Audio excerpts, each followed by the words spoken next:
आपकी फैमिली कैसी है? आप सब लोग, उम्मीद है कि आप सब बिल्कुल ठीक होंगी। मैं भी अल्हम्दुलिल्लाह ठीक हूँ। तो आज की वीडियो में मैं आपसे शेयर करूँगी कि मैं कैसे हस्बैंड के बिना ही अपने घर, बच्चे और बाकी कामों को मैनेज करती हूँ और अपनी रिस्पॉन्सिबिलिटीज़ को पूरा करती हूँ। क्योंकि मेरे हस्बैंड को काम के सिलसिले में कभी दूसरी सिटीज़ जाना पड़ता है और कभी कभी तो आउट ऑफ कंट्री भी जाना पड़ता है। समर में मैं थोड़ी लेज़ी हो जाया करती थी, उठते उठते 5:30 बज जाया करते थे। लेकिन जैसे ही अभी विंटर स्टार्ट हो रहे हैं तो अब ज़्यादा देर तक सोया जाता ही नहीं है, तो मैं 5:30 से पहले ही उठ जाया करती हूँ। फजर की नमाज़ अदा करने के बाद 6 बजे से लेकर 10 साढ़े 10 बजे तक अपने पूरे घर के 70% काम मैं ख़त्म कर लेती हूँ। हर रिस्पॉन्सिबिलिटी को मेरे ख्याल में पूरा करने का एक ही तरीका है, वो है प्लानिंग।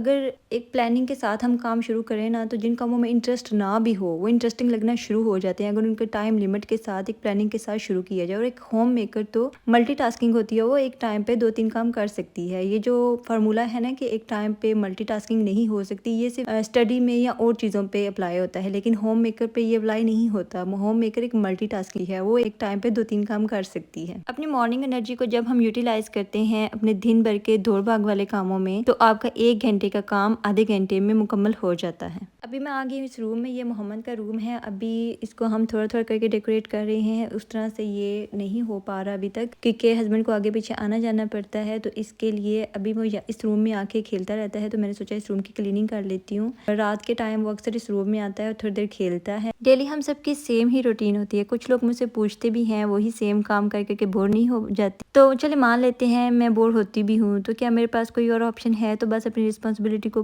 पूरा करना है ताकि पॉजिटिव एनर्जी आए और मैं अपने काम पूरे कर सकूं। अदरवाइज अगर मैं बात करूं होम मेकर से लेके कंपनी का सीईओ के लिए सबकी सेम रूटीन ही होती है। अपने घर क्लीन और ऑर्गेनाइज रखने की मैं कोशिश पूरी करती हूँ, लेकिन हमेशा घर परफेक्ट कंडीशन में रहे ये पॉसिबल कहाँ हो सकता है। कोई ना कोई काम पेंडिंग रह ही जाता है। खुद को दूसरे के साथ कंपेयर और कम्पीट करना मुझे अच्छा नहीं लगता। रिस्पॉन्सिबिलिटीज को पूरा करने की कोशिश करती रहती हूँ, लेकिन परफेक्शन की लिमिट को डिफाइन नहीं कर सकती। पहले अम्मी के घर तो ये हुआ करता था कि हेल्पर हुआ करती थी जो सारे काम इजी हो जाया करते थे। कुछ काम वो कर लेती थी, कुछ काम हम कर लेती थी। लेकिन अभी जैसे अकेले रहना पड़ रहा है, सारी रिस्पॉन्सिबिलिटीज़ मुझ पे ही हैं, बच्चे की भी और घर की भी, क्योंकि हस्बैंड को आगे पीछे आना जाना पड़ता है। पहले थोड़ा बहुत मुश्किल लगता था, लेकिन फिर मैंने खुद से सोचा और बहुत ज़्यादा एक्सपीरियंस भी किया, तो मुझे लगता है काम कोई भी हो, इस दिन मुझे घर बाहर जाकर कोई काम करना नहीं होता। इस दिन मैं 1 घंटे का टाइमर लगा के कोई एक एरिया घर का पकड़ लेती हूँ, जिसे डीप क्लीन कर देती हूँ। लेकिन ये भी ज़रूरी नहीं कि मुझे 1 घंटा ही डीप क्लीनिंग करनी होती है। डिपेंड करता है इस दिन मेरी एनर्जी लेवल क्या है और मेरे पास टाइम कितना है। समटाइम ये भी होता है कि मेरे पास टाइम तो होता है लेकिन मेरी एनर्जी लेवल बहुत थोड़ा होता है। लेकिन जो भी हो, अपने काम तो करने पड़ते हैं, तो उस दिन मैं थोड़ा सा ही काम कर लेती हूँ, लेकिन अपना काम करती ज़रूर हूँ। समटाइम ऐसा भी करती हूँ कि अपने काम को रात के टाइम पे शिफ्ट कर देती हूँ और रात के टाइम पे अपना वो काम कंप्लीट कर लेती हूँ, क्योंकि दूसरे दिन एकदम से काम का बर्डन पड़ जाता है और जो हमने टाइम एक मैनेज किया होता है उसी हिसाब से काम नहीं होता। तो इसलिए मैं, अगर मुझे टाइम मिले भी ना, तो मैं रात के टाइम वो काम अपना कंप्लीट कर लेती हूँ। मेरे ख्याल में एक होम मेकर के जॉब में काम की कोई लिमिट नहीं होती और कोई ना कोई काम ऐसा ज़रूर होता है जिसे करना दूसरे काम के कंपैरिजन अच्छा लगता है। अगर मैं अपनी बात करूँ तो मुझे कुकिंग करना अच्छा लगता है, लेकिन अभी कुकिंग करना मैं सीख रही हूँ, अपनी बहनों से सीख रही हूँ, अपनी अम्मी से सीख रही हूँ। और मैं ये नहीं कह सकती मैं परफेक्टली सारे काम कर लेती हूँ, नहीं कर सकती मैं परफेक्टली। मैं भी दूसरे व्लॉगर्स को देखती हूँ, उनके काम मुझे अच्छे लगते हैं, उनकी बातें मुझे अच्छी लगती हैं, उनको सुनती रहती हूँ और बस उनसे सीख रही हूँ। लाइफ तो एक ट्रैक है जिस पे हम बस चले जा रहे हैं खुद को ग्रो करने के लिए, अपनी ड्रीम्स को पूरा करने के लिए, जिन्हें कोशिश करने पर भी हम ख़त्म नहीं कर सकते, लेकिन टाइम के साथ साथ इन्हें फेस करना और हैंडल करना ज़रूर सीख जाते हैं। चंद एक बातों में मैंने अपनी लाइफ में पहले वो सीखा जो दूसरों ने मुझे सिखाया, लेकिन फिर एक्चुअल में मैंने वो भी सीखा जो ज़िंदगी मुझे सिखा रही है। पहले मुश्किल लगता था कि जब तक किया ना था, फिर जब सोचा कि इन रिस्पॉन्सिबिलिटी को पूरा करना है, खुशी खुशी करना है, ना तो रोका जा सकता है और ना ही इग्नोर किया जा सकता है, फिर अल्लाह ताला से दुआ मांगी, अल्लाह ताला ने मेरी मदद की। अभी मैं मोहम्मद के लिए दूध लेने जा रही हूँ। क्लीनिंग करते करते मुझे याद आया कि मोहम्मद के लिए दूध ख़त्म हो गया और दूसरा मुझे ग्रॉसरी करनी है, तो इन चीज़ों के लिए मैं घर से निकल आई हूँ। यहाँ पर मैं आपको दिखा रही हूँ कि बहुत ही प्यारा मौसम है और ये मार्केट है जहाँ से मोहम्मद के लिए मैं दूध लेती हूँ। बस थोड़ा सा आपको बाहर का व्यू दे रही हूँ, क्योंकि जहाँ पे हम रहते हैं ना वहाँ नीचे ही सेंटर है और बहुत ही अच्छा व्यू था। आज बारिश वाला मौसम बना हुआ था, ठंड तो नहीं है बिल्कुल भी। आपको यहाँ पे अंदाज़ा हो रहा होगा लोगों के कपड़े वगैरह देख के। और यहाँ पे तो ये इनका लिबास है, ये ऐसे ही पहनते हैं और ऐसे ही रहते हैं। चलें जी, अभी मैं आ गई हूँ मार्केट में। यहाँ से मोहम्मद के लिए मुझे दूध उठाना है और उसके बाद मुझे दूसरी मार्केट जाना है, वहाँ से कुछ चीज़ें लेनी है, ग्रॉसरी करनी है, क्योंकि मैं वीकली ग्रॉसरी करती हूँ तो कुछ छोटी मोटी चीज़ें रह जाती हैं जो मुझे लेनी होती हैं और यहाँ से मैं वो चीज़ें पिक कर लूँगी। छोटी मोटी नहीं तो कुछ तो बड़ी बड़ी भी थी। ऑयल ख़त्म हो गया था, वो लेना था और उसके बाद काफ़ी ज़्यादा थोड़ी बहुत चीज़ें थी। अब मैं क्या बताऊँ आपको, घर जाके दिखाऊँगी कि मैंने क्या क्या ग्रॉसरी की है। मोहम्मद के पैम्पर्स भी ख़त्म होने वाले थे, वाइप्स वगैरह भी लेने वाले थे, ये सारी चीज़ें आज मैंने ले ली। मोहम्मद भी मेरे साथ ही है और उससे ज़ाहिर सी बात है घर में छोड़ के मैं आ नहीं सकती। एक हाथ पे फ़ोन पकड़ा हुआ था, दूसरी साइड पे मोहम्मद भी था और साथ में मैं ट्रॉली को भी खींच रही थी। तो इसलिए आपसे ये ज़रूर कहूँगी कि मेरी वीडियो को लाइक कीजिएगा और अगर आपको कुछ अच्छा ना भी लगे तो कोई बात नहीं, बैड कमेंट्स ना कीजिएगा। मैं हर बार अपनी वीडियो में ये बात ज़रूर बोलती हूँ कि कोई भी परफेक्ट नहीं होता, हर किसी से छोटी मोटी गलतियाँ हो जाती हैं और बस सीखता रहता है इंसान और फिर आस्ता आस्ता उसे पता चल जाता है। अभी मैं यहाँ पे ना नाश्ता करने आई हूँ, मेरी एक फ्रेंड भी आ गई थी साथ में, फिर हमने मिलके नाश्ता किया। मैंने कहा चलो आ जाओ हम एक साथ ही नाश्ता कर लेती हैं, आज घर में क्या बनाना, फिर गपशप करेंगी। मोहम्मद भी काफ़ी इंजॉय कर रहा था यहाँ पे आके। लाइट्स वगैरह होती हैं ना तो बच्चा जो है ना वो लाइट्स की तरफ काफ़ी अट्रैक्ट होता है। और अभी मैं आपको ये दिखा रही हूँ कि अभी मैं घर में आ गई हूँ और मैं लॉन्ड्री का एक लोड लगा के गई थी। हफ्ते में मैं 3 बार या 4 बार लॉन्ड्री करती हूँ। एक दिन टॉवल और बेडशीट्स वगैरह होती हैं और एक दिन मेरे और मोहम्मद के बाबा के कपड़े होते हैं और एक दिन मोहम्मद के कपड़े होते हैं। मोहम्मद के कपड़े हम अपने कपड़ों के साथ नहीं धोते, उसके अलग से धोते हैं, फिर जो है ना ईजी हो जाता है। यहाँ पे कोई इतने बड़े बड़े सहन तो नहीं होते, छोटी सी बैल्कनी होती है और उसमें इतने ज़्यादा कपड़े फैलाए भी नहीं जा सकते और थोड़ी स्पेस होनी चाहिए कपड़ों में कि उनको अच्छे से हवा लग जाए। तो फिर वैसे तो ड्राई होते हैं लेकिन फिर भी नमी सी रह जाती है, इसलिए इनको हवा लगना बहुत ज़रूरी होती है। एक सिस्टर ना मुझे कमेंट्स में पूछ रही थी कि आप कैसे मैनेज करती है ये सारा बच्चे के साथ। बच्चे जो है जाहिर सी बात है वो खेलते हैं, थोड़ा बहुत मैस क्रिएट कर देते हैं, आगे पीछे चीज़ें फेंक देते हैं, पानी वगैरह गिरा देते हैं, लेकिन अगर साथ साथ क्लीनिंग करते रहे ना तो फिर मुश्किल नहीं होता। साथ साथ समेट देना चाहिए, फिर इजी हो जाता है क्लीनिंग को मेंटेन रखना। नहीं तो अपने लिए ही बहुत ज़्यादा काम बढ़ जाता है और इतना काम फिर एकदम से होता नहीं है। यहाँ पे क्लीनिंग करते करते मेरा ना पार्सल आ गया था, मैंने लीडर से कुछ चीज़ें ऑर्डर की थी, सोचा ये भी आपसे शेयर करती हूँ। थोड़ा सा समटाइम मुझे ये भी लगता है कि जब क्लीनिंग कुछ कभी कभी शॉपिंग शेयर करो तो वो थोड़ा सा बोरिंग भी लगता है कुछ मेरी बहनों को, तो वो वीडियो वहाँ से स्किप कर देती हैं। इसलिए मैं जल्दी जल्दी से ये वीडियो बना रही हूँ आपके लिए। सर मैंने ना आपको बस दिखानी है कि मैंने क्या क्या चीज़ें ली हैं। अच्छा, एक ये मैंने ब्लेंडर लिया है, मुझे ना स्मूदी वगैरह बनानी होती है मोहम्मद के लिए, तो मेरे पास ना वो हैंडी है लेकिन उससे जो है ना मुझे इतनी सेटिस्फेक्शन नहीं मिलती। मुझे लगता है कि वो सही से काम नहीं कर रहा, तो इसलिए मैंने ये वाली ली है।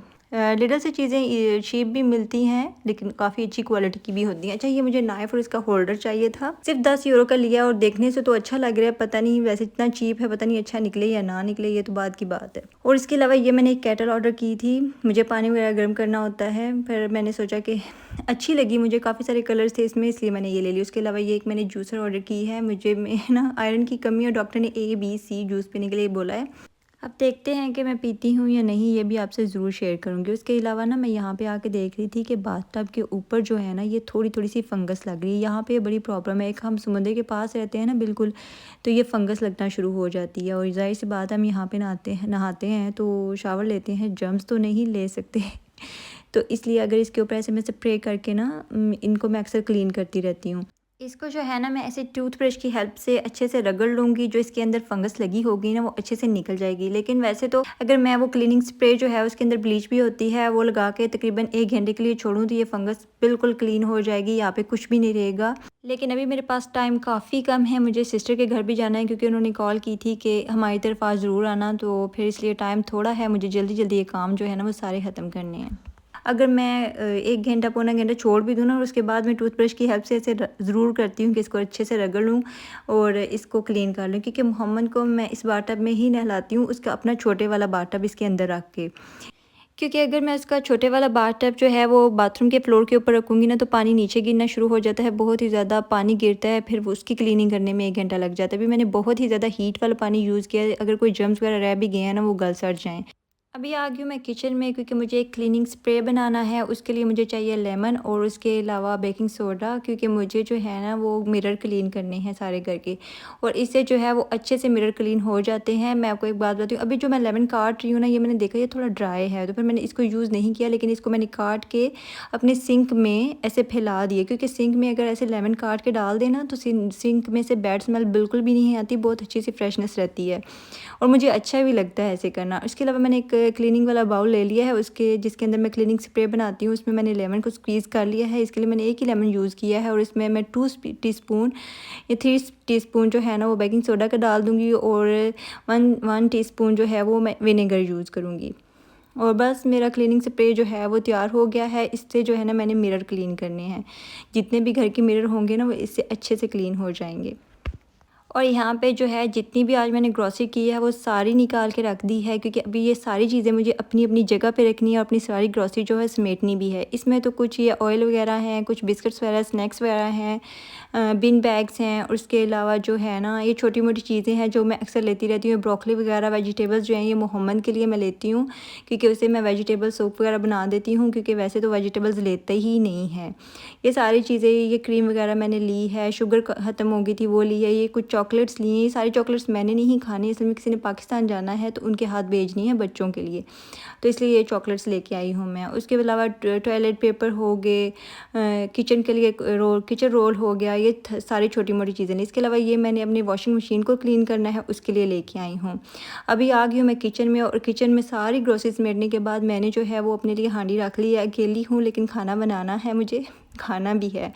इसके अलावा जो है मैंने मोहम्मद के लिए भी अलग से वेजिटेबल्स रख दी हैं, ताकि वो भी अपना जो है ना वो खाना एंजॉय कर लेगा मेरे साथ। ये मैंने ना अलग से पेस्ट बना के रख लिया है जो कि मैंने अपनी हांडी में यूज़ करना है। और इसके अलावा ये जो वेजिटेबल्स हैं ये इसमें मोहम्मद के लिए मैंने ब्रोकली रखी है, उसके बाद एस्पैरागस है और पोटैटोज़ हैं, ये उसको आज मैं दूँगी सूप बना के। और यहाँ पे ये भी अच्छे से गल गया है। अभी खाना वगैरह खा के मैं सिस्टर के घर आ गई थी, और यहाँ पे आके देखा तो उन्होंने बिरयानी वगैरह सब कुछ बनाया हुआ था, क्योंकि भाई ने आना था। मुझे नहीं था पता कि भाई आ रहे हैं, ये एक सरप्राइज़ ही था मेरे लिए। लेकिन फिर भी ये सारी चीज़ें उन्होंने बनाई थी। मैंने उन्हें बोला मैं तो खाना खा चुकी हूँ, लेकिन इसमें से थोड़ा सा मैंने ले लिया और सोचा कि आपसे भी शेयर करती हूँ। चलिए जी, आज की मेरी वीडियो इतनी ही। होपफुली कि आपको मेरी वीडियो अच्छी लगी होगी। अगर आपको मेरी वीडियो अच्छी लगे तो प्लीज़ वीडियो को लाइक कीजिएगा और मेरे चैनल को सब्सक्राइब कीजिएगा। मिलते हैं नेक्स्ट वीडियो में। अल्लाह हाफिज़।